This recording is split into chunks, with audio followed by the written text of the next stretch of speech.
gracias por esa pregunta.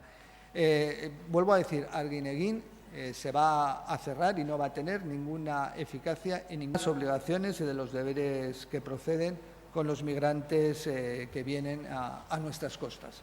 Con lo cual, vuelvo a decir, se cierra. No es que se cierre parcialmente, se va a cerrar una vez adaptado, que es en lo que estamos, las infraestructuras necesarias en el polvorín, en el antiguo polvorín de Barranco Seco. Bien, en ese sentido y siguiendo con las repatriaciones, vuelvo a referir, las repatriaciones forman parte de la política migratoria. No es ni cuándo ni cómo, se realizan conforme a la legalidad, en los términos que la ley establece, previene, cumpliendo la Directiva de Retorno de la Unión Europea, la Directiva 2008/115, en esos términos, y que fue y ha debido ser traspuesta necesariamente a nuestro ordenamiento jurídico. Y con la salvaguarda, vuelvo a decir, dentro del cumplimiento de esa legalidad, de conocimiento y actuación de instituciones como el Defensor del Pueblo, como ACNUR. Bueno, esta es la rueda de prensa que está ofreciendo, en este caso, el ministro de Asuntos Interior del Gobierno de España, el señor Marlaska, que se ha desplazado a Canarias también con en este caso, la comisaria de Interior de la Unión Europea. Ha sido una visita que se venía preparando desde hace ya bastante tiempo por los problemas que la inmigración está teniendo en las Islas Canarias. No sé si podemos oír ahora, en este caso, a la que creo que es, si no me equivoco, en este caso, la comisaria de Interior. I and the Commission have muscles to these kind of relations. It's the same also with the readmission agreement with third countries. We have visa Bueno, policy. muy buenas tardes, estamos en Café de Periodista y como siempre saludamos a todos los oyentes de Lancelo Radio, también a todos aquellos que nos ven a través de internet. Vamos rápidamente con Tomás López. Buenas tardes, Tomás, ¿cómo estamos? Buenas tardes, Jorge, muy bien. Bueno, era necesario que viniera el señor Marlaska, ¿no? Parece que sí, o sea, parece que sí, sobre todo por los datos que conocemos, ¿no? De que ha habido un cierto alivio, esos espacios que se han habilitado, bueno, ni siquiera podemos hablar de habilitado, que se improvisaron para acoger a las personas migrantes, ¿no? Pero está bien que venga, ¿no? Para conocer la realidad de cerca, pero esta realidad lleva unos cuantos meses sucediendo y sería bueno que no solamente, digamos, para el momento que llega el ministro, se debería haber, digamos, ajustado a esa situación. Bueno, vamos a saludar también, en este caso, a nuestro compañero Valentín Aullané. Buenas tardes, Valentín. Buenas tardes, ¿Cómo estamos, Jorge? Valentín? Pues muy bien. Bueno, la visita, tú has estado escuchando algo Sí. de la visita en este caso, del señor Marlaska a Canarias. Es verdad que ya desde ayer había cierta polémica porque los sindicatos policiales estaban denunciando de alguna manera que ahora se habían puesto las pilas y que de golpe habían intentado sacar cientos de inmigrantes hacia, en este caso, ciudades de la península, Madrid, Sevilla, Barcelona y otras.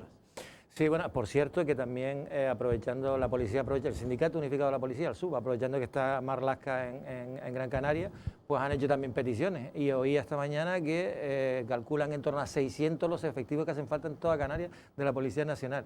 Y que claro, que se ven desbordados más por el tema de la inmigración. Y ha dicho una cosa, esos sindicatos, que aquí hemos dicho en muchas ocasiones, que uno de los problemas que trae de manera indirecta la inmigración es que como hay pocos policías, luego ellos dicen que después no pueden, con esta presión migratoria, pues merma la atención al ciudadano. Claro, claro. Lo que pasa, por ejemplo, en sanidad con el tema del COVID. Está todo el mundo dirigido hacia el COVID, que después el resto de enfermedades se dejan un poco al albur, ¿no? Y bueno, lo que ha dicho Fernando Grande Marlaska, efectivamente, ha pasado lo que dices tú, Jorge. Se han llevado, pues ha habido como 600 traslados solo en un día a ciudades de... En 48 horas creo que son, sí, en 2 sí, días. O en 2 días eso, a ciudades de la península, ¿no? Porque claro, encontrarte aquí como ministro de Interior a 1.500 personas en Arguineguín hubiese sido, la verdad, que un auténtico espectáculo. Y lo que he oído, que este corte que han puesto ahora en la sala de televisión está muy bien porque ha resumido un poco lo que ha hecho, que ha sido decir que el campamento de Arguineguín se va a desmontar en los próximos días, que van a mandar a los inmigrantes al polvorín de Barranco Seco en Gran Canaria, y poco más, es lo que Claro, ha dicho. pero- Y que habrá pero- repatriaciones a Mauritania. También eso, ya creo que van a empezar, ¿no? O ya Sí. empezaron ya. No, a partir del día 10 se Del día abre, 10. digamos, el A corredor Mauritania, que ahí aéreo. irían casi todos los que son del área subsahariana de África, ¿no? En cambio, los marroquíes de momento tendrían que ser, por lo que he leído, hay un convenio de extradición. Lo que pasa es que con el tema del COVID, pues creo que hay algún tipo de traba burocrática para poder trasladarlo. Pero en fin, esperemos que este tema se solucione de los traslados, pero lo que no se va a solucionar, me da a mí, o no veo en esta rueda de prensa, habrá que escucharla íntegramente, es soluciones a corto y medio plazo del fenómeno migratorio, ¿no? No, yo creo que eso es... o sea, que eso sí que se escapa. Yo creo que hay que ser justos cuando se analiza cuál es la acción de un gobierno con respecto a un problema como la inmigración. Y es cierto que el parar la inmigración, eso es más complicado, ¿no? Y para eso sí haría falta una implicación de toda la Unión Europea. No solamente bastaría con medidas, digamos, de vigilancia o coercitivas, sino también en origen, digamos, en los países de origen, o sea, unas medidas de cooperación, al desarrollo, todo este tipo de cosas, que Europa en ocasiones pues sigue mirando a África más como un continente en donde negociar, en donde sacar materia prima, en donde vender sus productos y no a lo mejor en donde hacer una verdadera política de desarrollo, etcétera. Pero hay cosas que sí son responsabilidad del gobierno de España, como es el tema de la acogida y de las condiciones en las que han estado, del no formar un tapón en las Islas Canarias, porque todo el mundo sabe que estas personas lo que están intentando es llegar al mundo desarrollado, a Europa, al Estado español, pero no necesariamente a Canarias. Y eso sí que creo yo que no debería formar parte de la improvisación. O sea, que Canarias está en la ruta de las... ¿Cuándo fue la primera patera Lanzarote? 20 y pico, Sí, 20 y tantos años, 21 años que 22 llegó, años. ¿no? Y la crisis de los cayucos, tuvimos la experiencia hacia 2006, creo recordar que fue, 2005-2006, de un fenómeno similar. Entonces, en la migración no la vamos a parar. Lo que tenemos que, en todo caso, es darle una acogida digna a las personas que están y una solución para que no haya pues, situaciones como las que se han visto en Arguineguín, que yo creo que han sido pues, bastante tercermundistas, o sea, de falta de respeto a los derechos humanos, ¿no? Y sobre todo de falta de previsión, ¿no? Por parte del Estado, ¿no? Porque evidentemente si no estaban preparados las infraestructuras, en algún sitio tenían que ponerlo. Y ahí se detectó realmente para mí la falta o la desidia de alguna manera del Estado español con relación, que ya se sabía, como tú bien dices, hace tiempo, se estaba empezando a venir cada vez más inmigración. La propia delegación del gobierno de Canarias advirtió antes del verano que iba a haber un otoño caliente migratorio con las islas desde África y no se hizo nada. Hombre, para mí esto es un parche del gobierno central, es decir, es quitarte el problema Y porque la presión de del forma gobierno inmediata de ya está, Canarias claro. ha empezado a ejercerse de manera más efectiva. Lógicamente, lo que pasa es que si hasta ahora el gobierno central le hacía poco caso a Canarias en materia de inmigración, al gobierno central también le hacen poco caso en la Unión Europea Claro. en materia de inmigración. Y esto, Es que no tiene política, es que no Europa hay no ninguna tiene política, no hay política ninguna. Es que migratoria. lo que decía Tomás, lo fundamental ahí es la cooperación al desarrollo en los países y evitar que vengan de forma... Porque ¿qué pasa si empiezan a venir en nuevas pateras? Si vienen cayucos, esos cayucos lo que viene 100 y pico personas. ¿Qué pasa? ¿Dónde vuelves a poner a los inmigrantes? Claro, pero Nada, Ahora mismo hay que a la gente le parece, hay mucha gente que eso le parece mal, ¿no? Pero bueno, pero es lo que hay porque no hay infraestructura y en algún sitio hay que meter a la gente, ¿no? Hay casi 5.000 personas, creo que hospedándose en Canarias en instalaciones hoteleras. Sí. Es que han llegado, el dato lo leía hoy, han llegado casi 11.000. 12.000 y pico han llegado en lo que va de año. Y solo 5.000 llegaron con el mes de octubre. 5.000 en el mes de octubre, una bestialidad. Yo muchas veces cuando analizamos el fenómeno de la migración, miramos a las personas en concreto, ¿no? Que están emigrando, que al final son las víctimas de todo este proceso, e incluso miramos hacia África y a lo mejor deberíamos mirar más hacia Europa. O sea, hacia los medios que pone Europa. Vamos a ver, ¿quién manda en el Magreb? Pues países como Francia, o sea, ¿quién manda en Marruecos? Bueno, por ejemplo, algunas problemáticas que hemos tenido, yo recuerdo, por ejemplo, cuando estuvo aquí... En Marruecos manda también Norteamérica bastante. Y Norteamérica también, pero digo, nosotros a quién pertenecemos, ¿no? Es decir, creo, en definitiva, lo que quiero decir es que Canarias, si España muchas veces no nos presta la atención necesaria, ya Europa, pues, en este sentido concreto, menos, ¿no? Es decir, África es un país con muchos controles, o sea, con muchos resortes en los que Europa puede trabajar, desde la cooperación al desarrollo a también determinadas medidas que impidan, porque a nadie se le escapa tampoco, que los gobiernos africanos, por ejemplo el marroquí, en ocasiones utiliza el asunto migratorio, no la gente lo está pasando mal, pero el asunto migratorio de dejar, digamos, más puerta abierta o menos, en función de sus intereses para negociar determinadas cosas. Entonces, en eso sí debería haber una política común europea, porque es quien realmente puede llegar a incidir en las políticas que luego se desarrollan en esos países, o sea, porque esos países, ya digo, Europa sigue mandando. Y después pero hay una falta de solidaridad. Si hay falta de solidaridad de Europa con África, sobre todo con temas económicos relacionados con la inmigración, imagínate en África, porque en África hay diferentes niveles, ¿no?, de desarrollo de los países. No es lo mismo Sudáfrica que Senegal, o no Marruecos, Mauritania, Argelia que otros países. Y hay una organización de estados africanos que tampoco se ve que haga nada en relación con estas cuestiones. Es decir, La verdad que en sus propias casas tampoco lo intentan. es un tema muy complejo, porque ¿no? también tampoco los gobiernos, sobre todo los gobiernos de algunos países subsaharianos sobre todo, pues realmente son débiles, muchos son corruptos también. es que habría que ir a la historia de esos países para darnos cuenta de que son países nacidos hace 50, 60 años, muchas veces sin ningún tipo de consolidación nacional, sino muchas veces pues el propio Son colonialismo. bueno, que no hay que mirar sino las fronteras, es decir, se hicieron con una escuadra y Cartabón, sí, dependiendo de los intereses de países las extranjeros, potencias. de las potencias, y luego han ahí juntado, bueno, y muchos de los conflictos que ellos por desgracia han tenido que vivir, Hutus y Tutsis en Ruanda, es porque han juntado a lo mejor a colectivos, a comunidades que ni siquiera, o sea, entonces es muy complicado. África necesita todavía pues un tiempo, ¿no?, de desarrollo propio para poder llegar a... Bueno, a antes otro nivel. de entrar con lo que está ocurriendo en Norteamérica, que está bastante lejos, pero cuando, como bien dice alguno, ¿no?, que cuando tose Estados Unidos se constipa el mundo. Bueno, digo, en este caso una cosa menor, pero que importa aquí a la gente de Lanzarote, es que ya llevan, creo que Valentín, desde hace ya varios días, recogiéndose firmas firmas contra la sensación de inseguridad ciudadana que hay en ciertas zonas de Arrecife, pero sobre todo la que está, lo que se conoce habitualmente como la zona de la Destila, la calle José Antonio, Traseras y tal.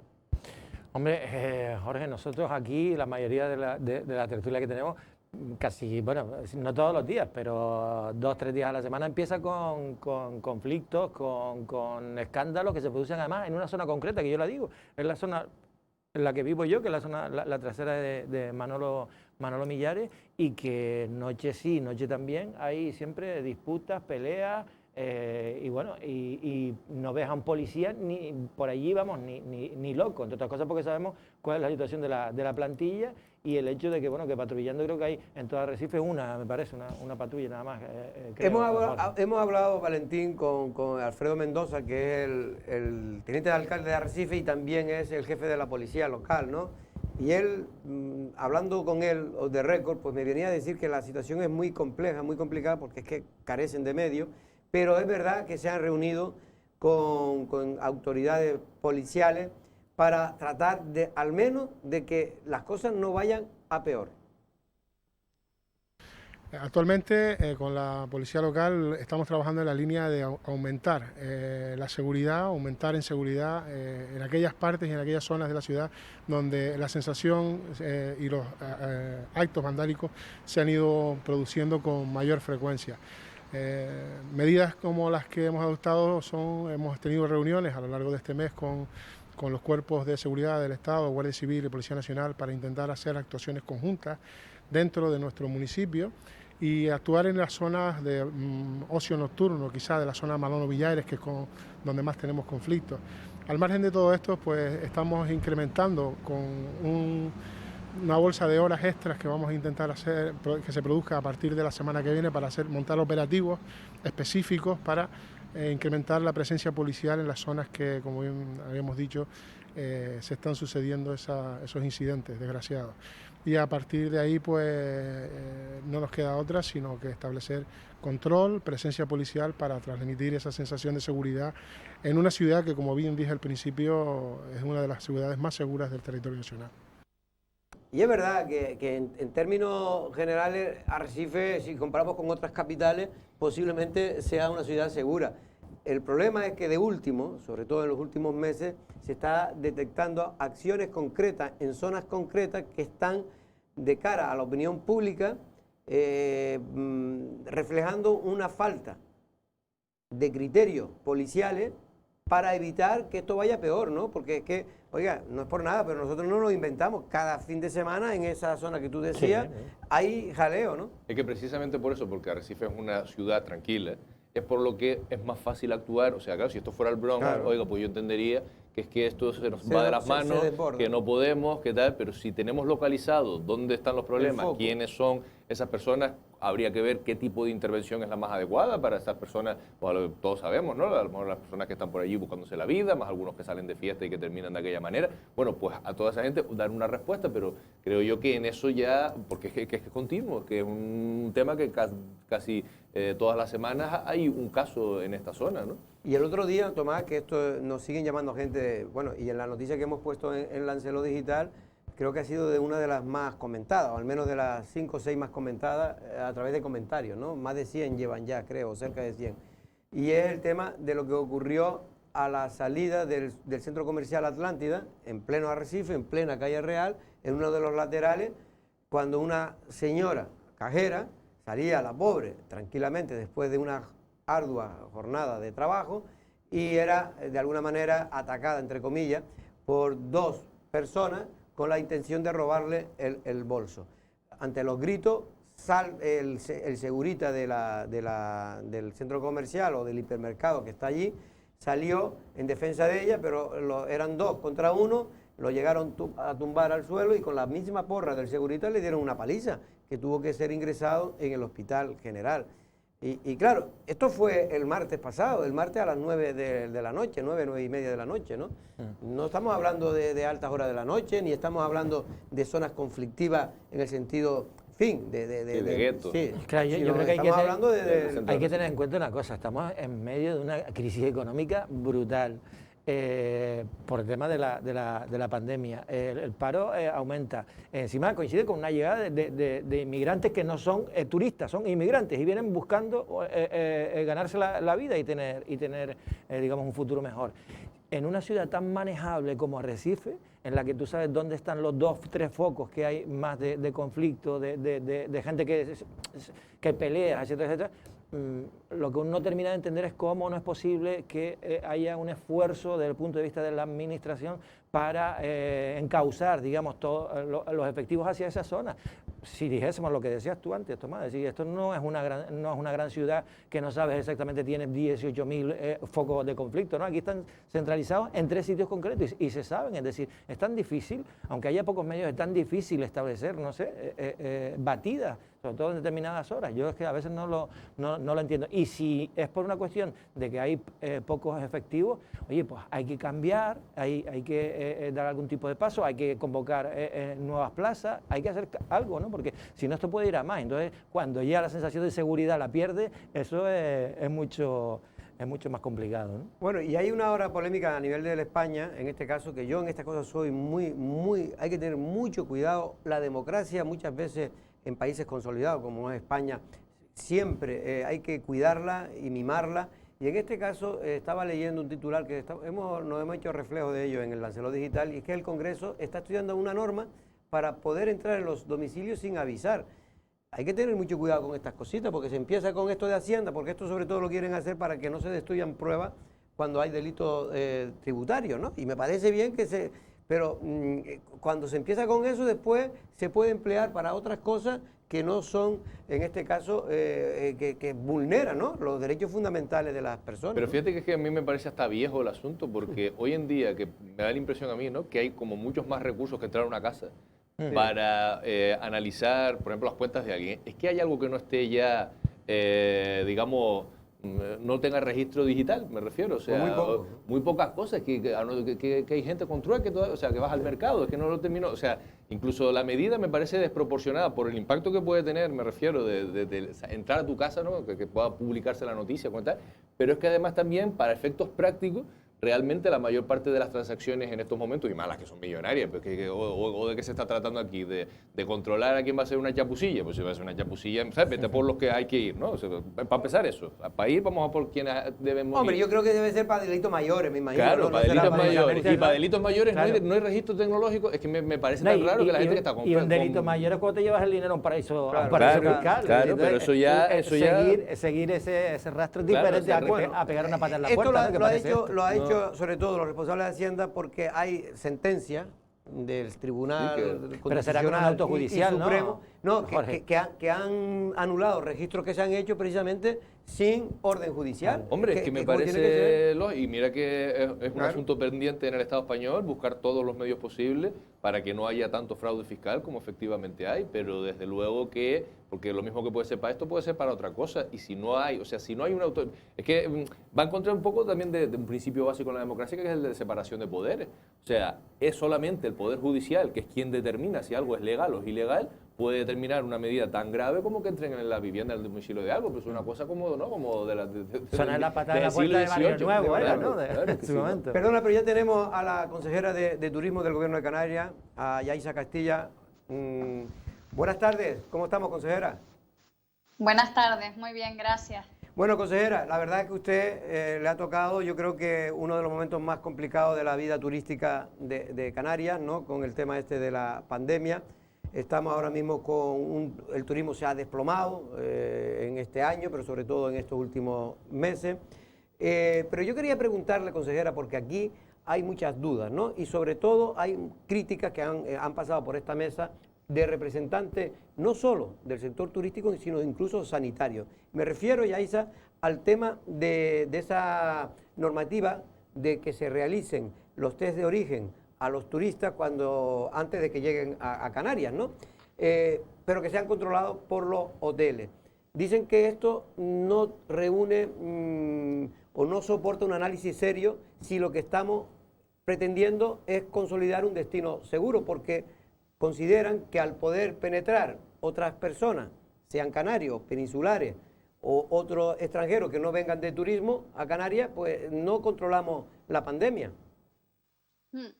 Bueno, pues perfectamente entendible las críticas y lo que se comenta, pero también yo creo que es un poco desde, a lo mejor quizás que no hemos sabido explicar el rango competencial que tenemos cada uno en el Gobierno de Canarias y en las distintas administraciones territoriales para poder blindar el destino.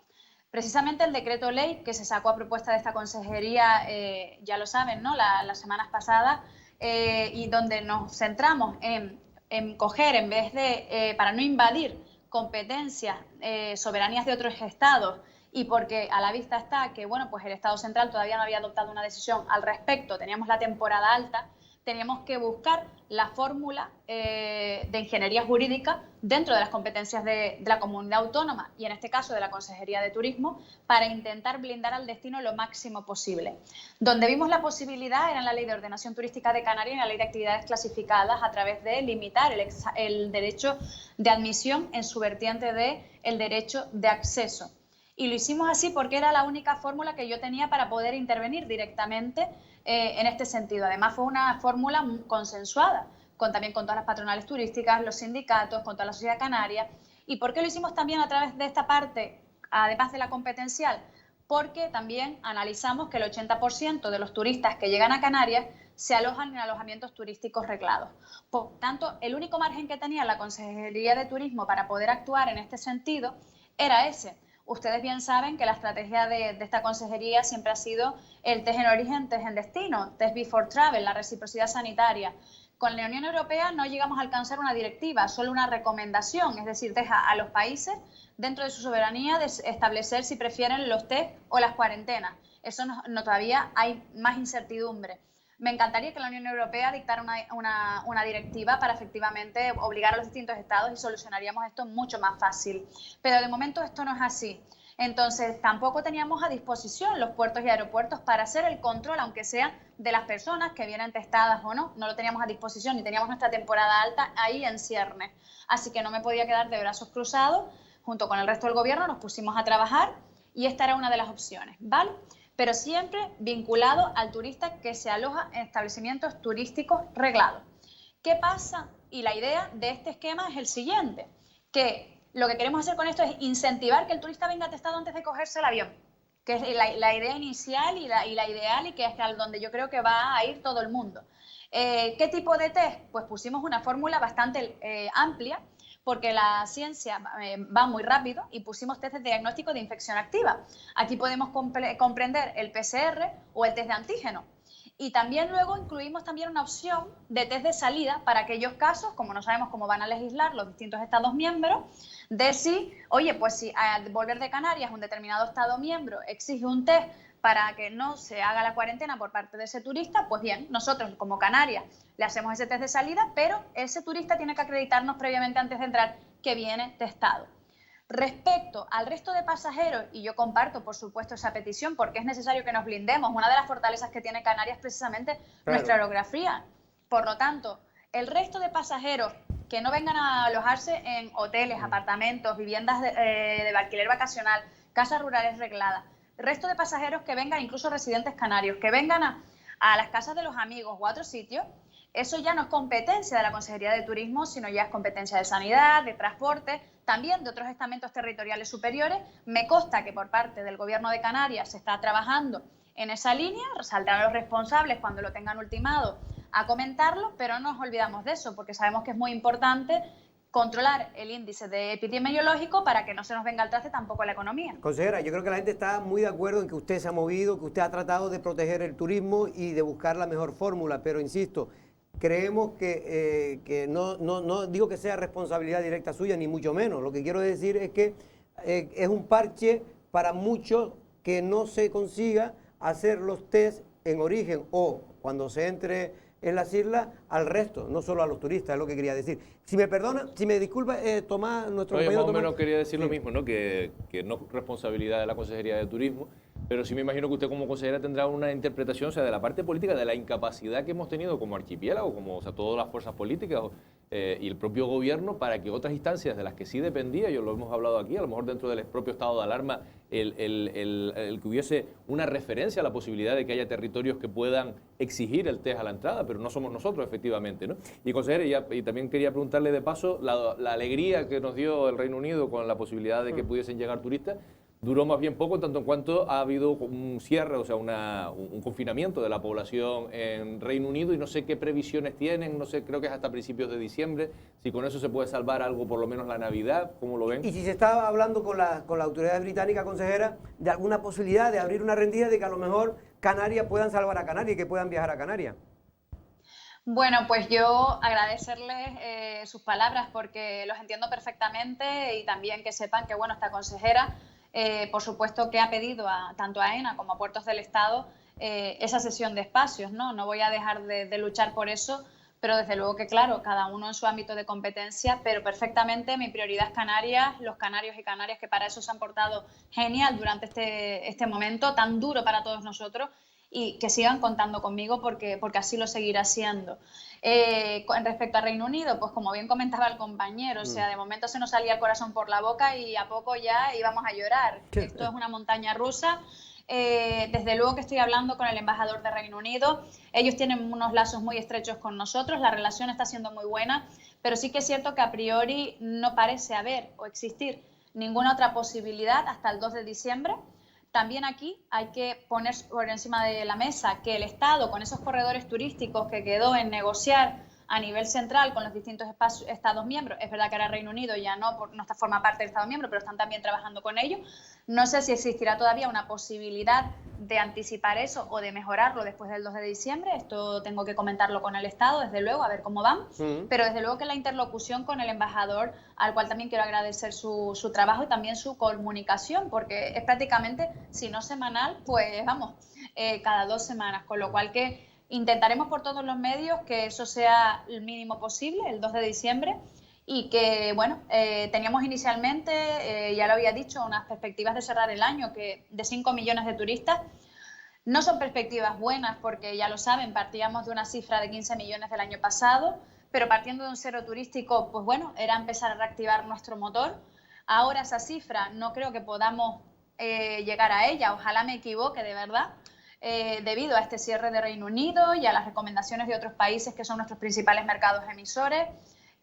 Y también, por ejemplo, el caso de Reino Unido, que en el caso de Lanzarote, pues es el principal mercado, ¿no? Que es muy importante para usted. La verdad que es una lástima, pero cuenten con esta consejera porque desde luego que voy a hacer todo lo posible para que todo eso se pueda reactivar. Es cierto que a nivel diplomático a veces se complica y tiene que elevarse a nivel de Estado, pero ahí estaré para intentar conseguir lo mejor y lo antes posible para Canarias y, por supuesto, para Lanzarote. Consejera, no dudamos de que usted ha trabajado duro porque lo sé, sigo los medios y vamos, y gente del gobierno me lo ha comentado que usted no ha parado. Valentín Ollané quería hacer una pregunta. Consejera, ¿qué tal? Muy buenos días.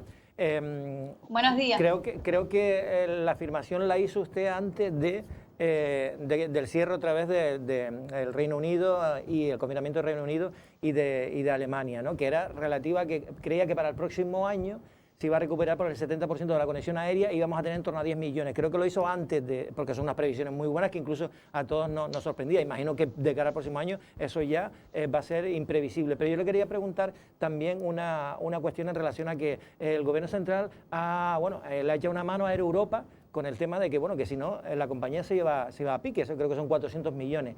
Pero claro, aquí tenemos una industria hotelera que está absolutamente cerrada, prácticamente la mayoría está cerrada, no tiene negocio de ningún tipo y eso llegará un momento en que va a significar algo muy, muy fuerte. Pueden cerrar hoteles definitivamente. Ya está en venta 30, creo. Por eso, es decir, ¿hay algún apoyo también del Gobierno Central o del Gobierno de Canarias para esta circunstancia? Yo espero, la verdad que desde el Gobierno de Canarias eso habría que verlo sobre todo en el punto de los presupuestos, que también aquí, pues bueno, saben que estamos en trámite presupuestario, todavía no se han cerrado, tienen que ir al Parlamento, hay vía enmiendas, es posibilidad que se incluya algo, si no está dentro de las medidas específicas en cuanto a economía y hacienda, fiscalidad, que esto es muy importante, a lo mejor, pues bueno, en esa parte a lo mejor se podría ayudar en algo.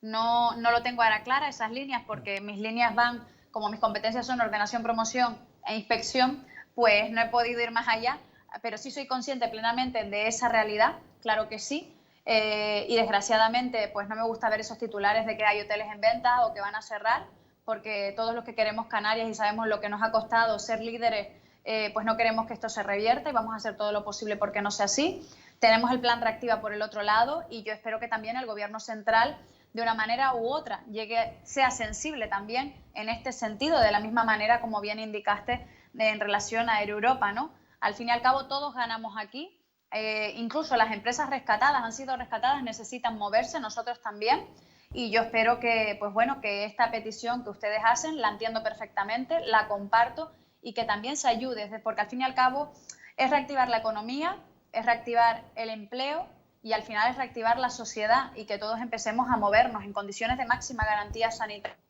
pero que todo vuelva a funcionar, a lo mejor quizás de un modo nuevo por las circunstancias en las que nos encontramos, pero que tengan el respaldo también de las administraciones es importante. Consejera, nos mandan un WhatsApp a lo que usted antes dijo sobre el tema de que que usted se encargaba de hacer o de intentar que el destino turístico sea seguro, haciéndoselo a los turistas en origen, como que es su competencia, pero me preguntan por qué no se puede, cuál es el impedimento de que se le hagan al resto. ¿Es una cuestión del Estado, de la comunidad de la Unión Europea? ¿Cuál es el problema que impide que se puedan hacer al resto? Bueno, en el fondo yo no estoy obligando, lo obligo. En realidad es incentivo, es una obligación indirecta, es decir, al poner que en el check-in de los hoteles o de los apartamentos tienen que presentar, porque es competencia de la comunidad autónoma, un certificado negativo de PCR o antígeno de 72 horas antes, estoy obligando a que vengan testados, pero no invado competencias de otro estado ni invado competencias estatales. He jugado a esa parte en la normativa que tengo en mi ámbito para poder controlar una parte. ¿Qué pasa con el resto? Y esto es en general, también pasa con los turistas, ¿vale? Es decir, lo que pasa es que he encontrado este resquicio para este porcentaje, pero en general, para poder intervenir a una persona a este nivel, ya sea un test, aunque nos pueda parecer una bobería, pues se invaden también derechos personales y esto tiene que ser regulado con una norma de rango legal. Esto por regla general tiene que venir impuesto por una ley del Estado, de cada Estado miembro. Es decir, por ejemplo, yo a los alemanes no les puedo obligar a que se hagan un test. Pero si se fijan indirectamente, si los alemanes quieren venir a un hotel de Canarias, se lo van a tener que hacer, porque si no, no entran. Entonces, en Alemania deberían de legislar la obligación de hacerse test. Esto es una competencia estatal, tiene que ser a través de una ley, una norma con rango de ley. Por tanto, ahí es donde radica inicialmente la dificultad. Fíjense que en la Unión Europea no se han puesto de acuerdo. Lo idóneo de lo idóneo hubiera sido que en la Unión Europea se hubiera dictado, en vez de una recomendación, una directiva, porque los márgenes estaban bien. Incluso el borrador inicial prefería test a cuarentena, que es el que realmente evita cualquier tipo de cuarentena y al que realmente yo considero que va a evolucionar la humanidad y es la palanca de cambio para que se reactive la economía, porque no podemos seguir parados más tiempo. Evidentemente. Eso sí, con mascarillas, hidrogel, todas las máximas precauciones que tengamos, pero tenemos que empezar a mover la maquinaria ya en todo el mundo. Y creo que teníamos la oportunidad en la Unión Europea, a día de hoy no es descartable nada. No podemos dejar de descartar que la Unión Europea lo haga. Aunque llegue tarde, no pasa nada. Lo importante es que llegue. El objetivo es que llegue para estar cada vez más seguro y tener certidumbre jurídica. Y el Estado tampoco descarto que pueda hacerlo, porque realmente también puede hacerlo y puede dar certidumbre jurídica, pero sobre sus soberanos, es decir, sobre los españoles, en el caso nuestro, ¿no? Sería eso. Bueno, última pregunta. Sí, Valentín. consejera, estaba justo pensando en eso, en esto último que ha dicho usted, porque claro, el Cabildo de Lanzarote va a hacerle test a los estudiantes que vuelvan, a los estudiantes de Lanzarote que vuelvan a la isla, que me parece muy bien que se lo hagan también, porque a lo mejor vienen de zonas en las que los índices de contagiosidad son elevados, y me parece muy bien. Con lo cual está actuando una administración insular con sus residentes, digamos. O sea que ya tenemos a los turistas por un lado a través de ese derecho de admisión a los hoteles, y después tenemos la posibilidad de hacérselo a nuestros residentes, porque el Cabildo lo va a poner en marcha. O sea que a lo mejor por ahí también hay resquicios. Aunque ¿no? me gustaría aclarar, consejera, si es el Cabildo o son todos los cabildos, porque creo que la idea del Gobierno de Canarias es que sean a través de todos los cabildos, de todas las islas, me refiero.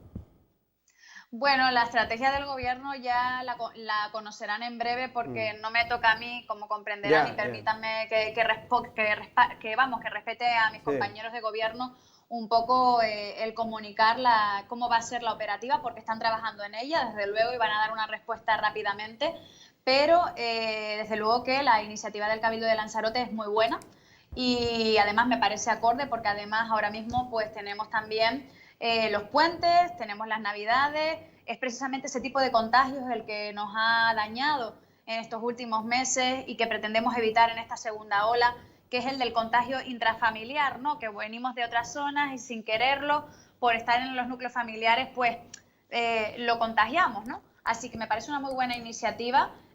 Supongo que, bueno, al fin y al cabo, pues los estudiantes estarán de acuerdo, porque no podemos obligarlos de momento. Bueno, estoy segurísimo, porque los estudiantes quieren, por supuesto, que proteger a sus familias, y me parece una muy buena iniciativa del Cabildo de Lanzarote, y quiero felicitarlos por ello, porque también esto es muy importante, y también hay que aplaudir las iniciativas de cada uno, tanto de las administraciones públicas como de los sectores privados, que ayudan a que nuestro destino cada vez sea más seguro, ayudan a que todos los canarios estemos cada vez más protegidos, y esto va por esa senda en la que siempre hemos defendido. Y bueno, y ya desde el Gobierno de Canarias, para el control del resto, pues ya tendrán noticias brevemente, porque me consta que mis compañeros de gobierno están trabajando incansablemente para poder dar una solución a lo que ustedes plantean, y que por supuesto yo comparto. Consejera, ¿cómo se está portando el gerente de Promotur, el lanzaroteño José Juan Lorenzo? Bueno, pues espero que estén muy orgullosos de él en Lanzarote, porque desde luego que es un crack. Me está ayudando muchísimo, estoy muy contenta de tenerlo en Promotur. Y bueno, el trabajo que vamos a hacer es maravilloso, tiene un planteamiento muy bueno, como ha hecho otras cosas en Lanzarote que me consta que las conoce. Y yo creo que algunas cositas les van a sonar a lo mejor en Promotur. Y está haciendo un trabajo maravilloso, con lo cual que aquí también pues quiero felicitarle, aprovechar la ocasión, ya que me has preguntado, para felicitarle por su trabajo, porque en estos momentos también postularse a ser gerente de Promotur en estas circunstancias de crisis no es fácil tampoco, y la verdad que está ayudándonos muchísimo, y vamos a tener resultados excelentes seguro. Pues nos alegramos. Consejera, muchas gracias de verdad por estar aquí y aclarar lo que se pueda aclarar en torno al tema del turismo. Muchas gracias, un abrazo. Muchísimas gracias, feliz tarde. Hasta luego. Bueno, Yaiza Castilla, en este caso la consejera de Turismo del Gobierno de Canarias, es verdad que es una persona que no para de trabajar según me comenta gente, en este caso relacionada directamente, gente amigos de la prensa de Gran Canaria y de Tenerife, que dicen que aparte es una persona muy asequible a los medios de comunicación, que eso siempre se agradece. Bueno, ¿alguna Bueno, solamente puntualización? escucharla hablar, sinceramente, una persona joven Sí, en política y que se nota el manejo que tiene, Sí. no solamente del lenguaje, sino de las cosas de las que está tratando. Yo creo que eso sí. No, con respecto a lo de los test, claro, el tema que me imagino que el test a los chiquillos, vamos a llamar así, o sea, que seguramente se planteará para los estudiantes que vuelvan y que me parece una muy buena idea, sinceramente yo cuando lo leí, me parece porque realmente Canarias tiene un peligro ahora en los puentes y en la Navidad, ¿no? Para nuestra propia gente, o sea, no solamente porque subamos las tasas nos vaya peor en el turismo, que también, sino para nuestra propia gente, porque es que es la gente que llega y se ve con el abuelo, con la abuela, y que, bueno, hay por ahí un corto, creo, ¿no? Sobre precisamente el estar a lo mejor de fiesta, que es algo normal entre el chiquillerío, porque tienen la edad que tienen, pero estar en una zona con alto índice de contagiosidad y venir a Canarias y luego juntarse con la familia. Pero me imagino que será voluntario.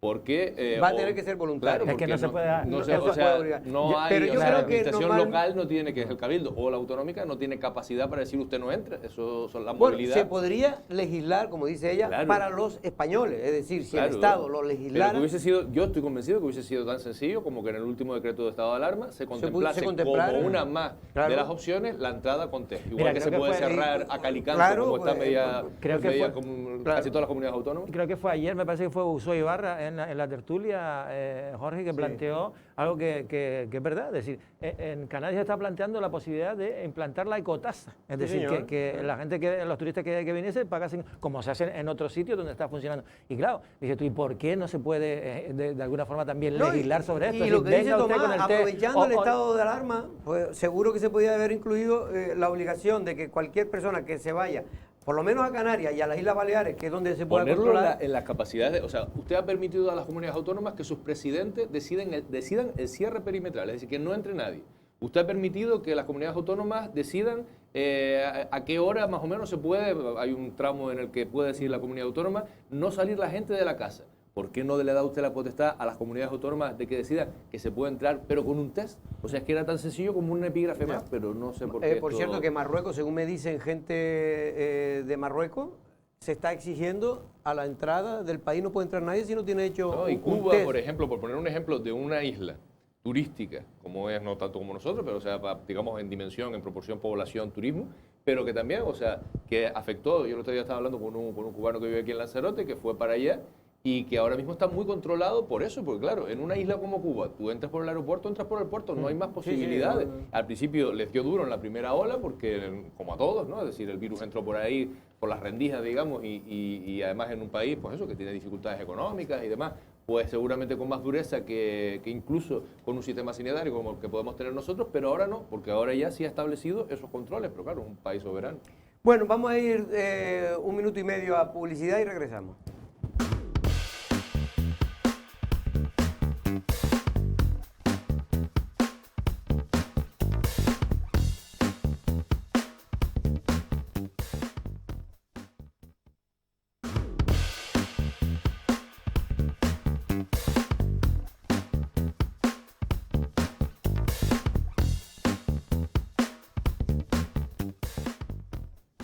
Bueno, yo no sé si ustedes han visto quesos grandes, yo he visto algunos, pero la verdad que nunca como el que se presentaba hoy en este caso en Roper, en un establecimiento de la isla de Lanzarote. Yo no sé si tenemos imágenes para que la gente se pueda hacer idea del tamaño que tiene ese queso, pero la verdad que da para miles de raciones, ¿no? Creo que dentro de unos días se va a cortar y se va a hacer el acto oficial del corte de ese queso, que es uno de los quesos más grandes del mundo. Habrá que hacer pan grande también, pues, o donde lo quieras poner, donde quieras acompañar. La verdad que esto, para los ratones, daría para millones de ratones. Tomás, por cierto, ¿no? Simplemente un comentario, porque esto ha llamado mucho en las redes sociales. Se está planteando en Cataluña que sean los propios alumnos de los institutos y de las escuelas, no sé si de las escuelas, A partir de secundaria. de secundaria, que se hagan los propios, ellos mismos, los test de antígeno. No, en este caso son las PCR. Son las PCR que son los los hisopos que se bastoncitos meten, en la sí, nariz, el bastoncito que se mete en la nariz que tiene que llegar casi hasta el cerebro. A ver, hombre, lo que demuestra lo que acabamos de decir, ¿no? Es lo mal que está la cosa. O sea, y los escasos medios con los que está contando la parte pública para hacer frente a una epidemia como esta. Es simplemente para retirar sanitarios, para que los sanitarios se puedan dedicar a espacios, digamos, más conflictivos, más difíciles, pues, los propios hospitales, los centros de salud, incluso las residencias de mayores y tal. Pues que los niños, como una cosa, o los chiquillos en este caso, que además se contagian, o bueno, sí se contagian, lo que pasa es que suelen ser, ¿cómo se dice?, asintomáticos en la mayor parte de los casos, sean los que se hagan la prueba con la supervisión de un profe. Yo estaba esta mañana, porque claro, uno que va a opinar, en principio que yo no soy sanitario, que si me ponen ahí a controlar, bastante hace uno con controlar que se sienten, que estudian en geografía. Ya, pero tú como profesor... No sé qué, claro, como para que también tal. Pero sí escuché a creo que van a vigilar los profesores. Sí, las instrucciones las van a dar ellos. Pero yo escuché, que me lo creo mucho más, a un epidemiólogo y que conocedor de todo esto, y estaba diciendo que le parecía disparatado. Porque la persona que está haciendo esa intervención, el sanitario, tiene, claro, o sea, tiene un manejo y una asepsia, o sea, un manejo de la asepsia, un manejo de la limpieza a la hora de trabajar, que por ejemplo, pues por mucho, por ejemplo, entre chico y chico, o un profesor que está a un metro y pico, pero si el chico le da por estornudar, que es normal, y tú no tienes el EPI, el traje este espacial de protección, que no lo tenemos, ¿qué pasa ahí? ¿Sabes? O sea, estamos manejando, y luego eso,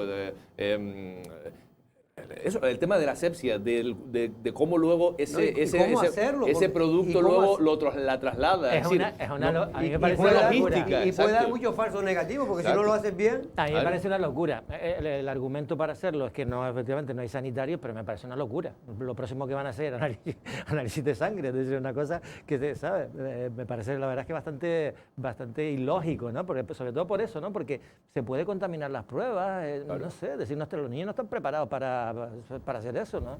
Bueno, por cierto, lo comentamos antes, nunca terminé de hablar de ello, pero John Biden parece que va a ganar definitivamente la presidencia de los Estados Unidos. Otra cosa es que el señor Donald Trump se lo reconozca, ¿no? Que parece que no está dispuesto, pero parece que ya, Valentín, los últimos recuentos le dan prácticamente la presidencia, en este caso, al señor Biden. Yo lo último que oí antes de venir para la tertulia era que estaba con 253 de los compromisarios y que estaba en Georgia con 1000 y pico votos más Joe Biden que Trump. Si conseguía los compromisarios de Georgia, ya se ponía a un solo compromisario de la mayoría absoluta, que son los 270. Ahora mismo, ¿no? Está a 3. Está a 3 ahora mismo. A ver, a 4 sería, son 270, ¿no? Sí. La mayoría pues está en 264. Es decir, que está a 6. A 6 todavía, pero es que el otro está a muchos más, ¿no? El otro solo tiene ahora mismo 214, por lo tanto, aunque va variando, pero en fin, pero hay mucha diferencia, ¿eh? Sí, está pendiente también Pensilvania, que tiene bastantes compromisarios, no recuerdo cuánto. Sí, pero Pensilvania dice que ya... de Trump. Biden, sí, o sea, le ha dado. Es que claro, después en los estados quedaba, en Georgia, por ejemplo, quedaba la zona, quedaba Atlanta. Atlanta ha sido siempre demócrata. Y en Pensilvania también, los que quedaban por hacer recuento eran más demócratas, normalmente. Votan más demócratas que republicanos. Le va adelantando por 5.000 votos en Pensilvania, que es un estado importante. O sea, que lo tiene hecho. Y los recursos y el pataleo de Trump de momento no están sirviendo de nada porque nadie le está dando la razón. Pero de todas maneras, más allá, lo que sí está claro es que hay una sociedad totalmente dividida, casi al 50%, Tomás. Sí, o sea, más allá de lo que termina saliendo y de lo agónico que está haciendo este recuento, porque llevamos desde el lunes, una semana entera ya prácticamente con esta historia. A mí lo que me llama la atención es cómo la primera democracia casi del mundo, o sea, un país que ha sido pionero, la primera constitución la tienen los estadounidenses, la primera país que separa poderes de Estados Unidos y un poco la guía, ¿no? Ha sido en muchos casos la Revolución Americana y todo eso, cómo tiene en la presidencia del gobierno a un individuo que pone en duda casi todo el proceso y que además recibe, con el tipo de gobierno que ha ejercido durante los últimos 4 años, la mitad de los votos. Es decir, estamos, que es un poco estamos, porque no solo pasa en los Estados Unidos, es decir, hay como una fiebre de esta especie de outsiders de la política, o sea, de gente como muy histriónica en política, ¿no? Que además tiene mucho que ver con los tiempos que corremos, ¿no? Con el tweet, con que no hace falta una profundización sobre los asuntos, sino lanzar a lo mejor un bulo, no necesariamente de esta época de la fake news, que a mí me preocupa porque todo eso termina menoscabando al propio sistema democrático, ¿no? Es decir, se te coloca en la presidencia un tipo que durante 4 años se dedica sobre todo pues eso, a este tipo de tweets, a este tipo de tal, que llegan las elecciones y él siendo la administración americana, que es un poco quien organiza las propias elecciones, plantea sin ningún tipo de prueba que el resultado es erróneo. Y ahora además este tipo va a tener que gestionar, que esa es otra, durante el próximo mes y pico también a un país en la situación en la que nos encontramos de pandemia generalizada, pues él hasta el mes de enero en que se haga el repuesto, el cambio, va a seguir gobernando. Entonces, la verdad es que todo esto en un país de la potencia de los Estados Unidos da un poco de Pero susto, lo que ¿no? sí es verdad, Tomás, que tiene que haber también Claro, una reflexión sobre y qué autocrítica, pasa, obviamente. aquellos que defendemos de alguna manera lo establecido, ¿no? Porque al fin y al cabo, al final nosotros estamos en el establishment y por lo tanto tenemos que ver por qué hay en un país como Estados Unidos, pero no en Estados Unidos, como bien decía Tomás, es que en España está pasando lo mismo con Vox.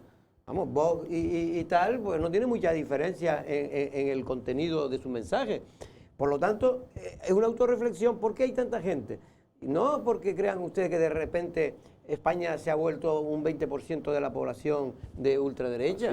No, esto es porque hay no hemos sabido el establishment resolver los problemas reales que muchas veces tienen, en este caso, no los ricos, porque ojalá todos los que fueran ricos, los que votaran a vos fueran los millonarios.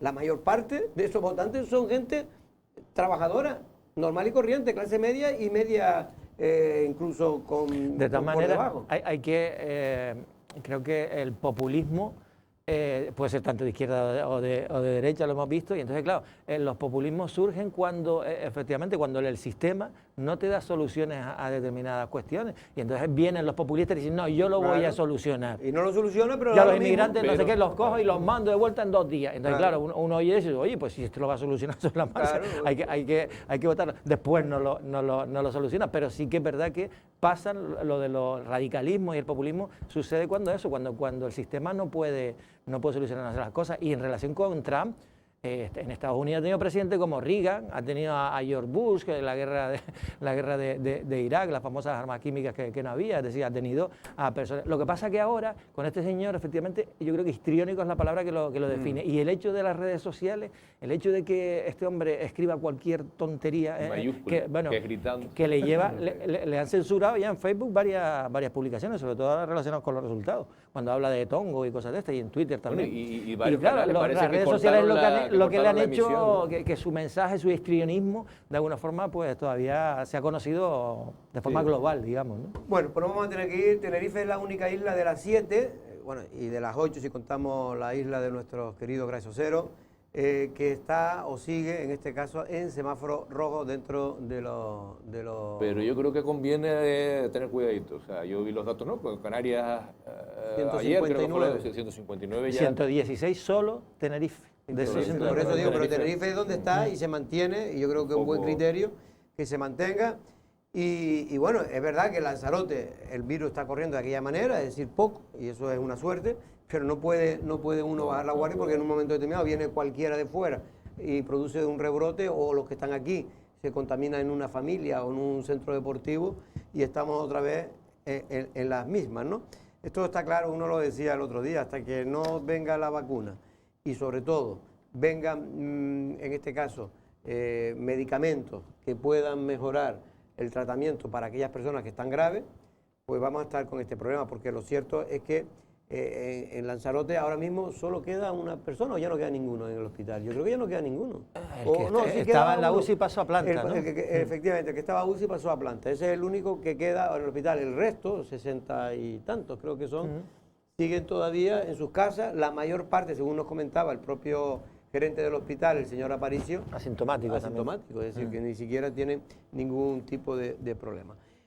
Por cierto, hoy se reunió en la mesa insular, no sé si exactamente se llama la mesa insular de sanidad, y bueno, y se trataron cosas muy importantes, en el sentido sobre todo que ya, por ejemplo, ya se anunció o se informó a la mesa por parte de la gerencia y del centro de salud, de la oficina de salud que dirige aquí la socialista, ¿no? Lo que es el área de salud de Lanzarote. Bueno, el tema del búnker de radioterapia.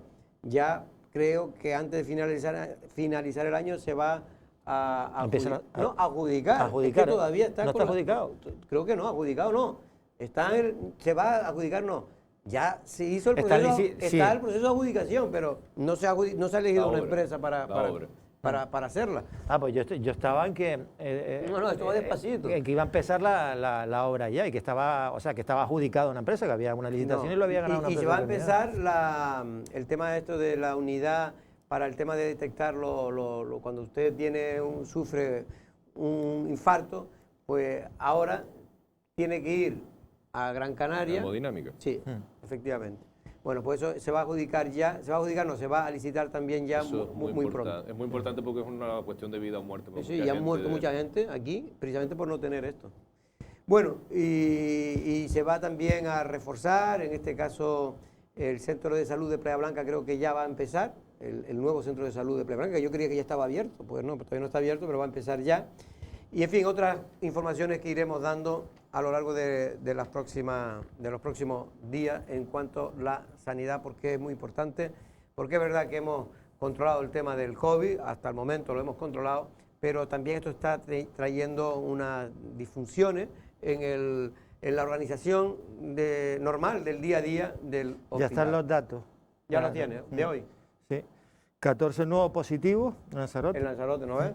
Mira. 9 altas y ya son 75 los casos activos. O sea que 14, la tendencia estaba siendo 2, 3 y las mismas altas que nuevos contagios. Ayer me decía alguien, y ahora por eso no lo recordaba, pero que se habían encontrado 2 nuevos rebrotes en Lanzarote.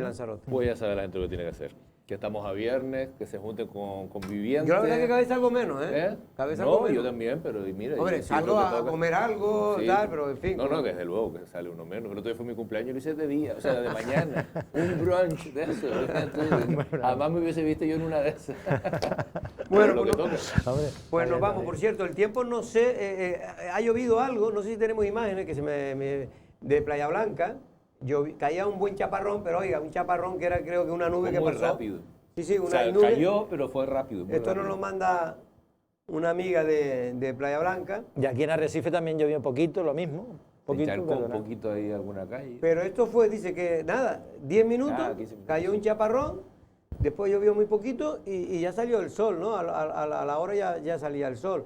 Bueno, son nubes que vienen del resto de esta borrasca que hay sobre Canarias, que viene de Madeira, que ha caído mucha agua, en cambio, en La Palma, creo que en Gran Canaria también, en algunas zonas, pero en zonas concretas, no en todas, ¿no? Sino creo que ha caído en alguna en Teror y en alguna zona más.